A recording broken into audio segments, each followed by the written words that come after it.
Bismillahirrahmanirrahiim. Daawadayaal meel walba aad joogtaan waxaan idin leenahay kulanti wacan oo wanaagsan. Waxaad ku soo dhawaataan muuqaal cusub oo aan kaga hadli doono kulanka hordhac u ah naadiga Barcelona iyo naadiga Osasuna ee dalka Spain. Naadiga Barcelona ayaa soo dhaweyn doonta naadiga Osasuna kulan ka tirsan horyaalka La Liga.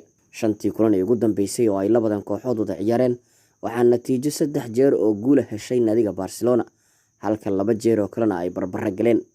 guushii ugu weyneed ee kulankanna ka dhacda shantii kulan ee ugu dambeysana waxaa qayb ka ah in 7 gool iyo gool ay ku adkaatay naadiga Barcelona 26 Abriil 2017 ciyaar ka dhacday garoonka Camp Nou, markaas oo Osasuna 7 gool iyo gool looga adkaaday.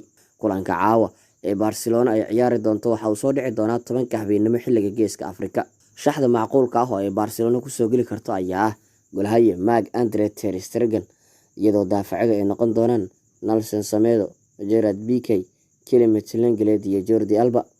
waxaana qadka dhexe ka ciyaari doona Ivan Rakitic, Sergio Busquets oo lagu daray Sergio Roberto.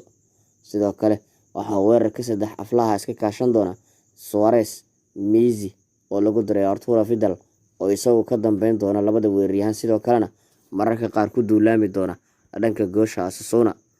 waxaana kulankaas uu noqon doonaa mid Barcelona sidoo kale muhiim ugu soo noqon doona in dhibco muhiim ay ku helaan, iyadoo ay suuragal tahay sidoo kale in sanadkan taariikhda La Liga ay kooxda kubadda cagta ee Real Madrid taladeeda La Liga ay kusii buuxsan karto, maadaama Barcelona ay lumisay dhibco badan oo muhiim ah oo ay ku hanan lahayd tartanka markii dib loogu soo laabanayay ciyaaraha oo coronavirus halista badan ee dunida uu ka sameeyay darteed dib la isugu soo laabtay.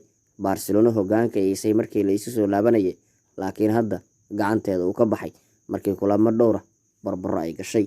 guud ahaanna waa naga intaa muuqaalka cusub ee aan kaga hadlaynay wararka kooxda Barcelona.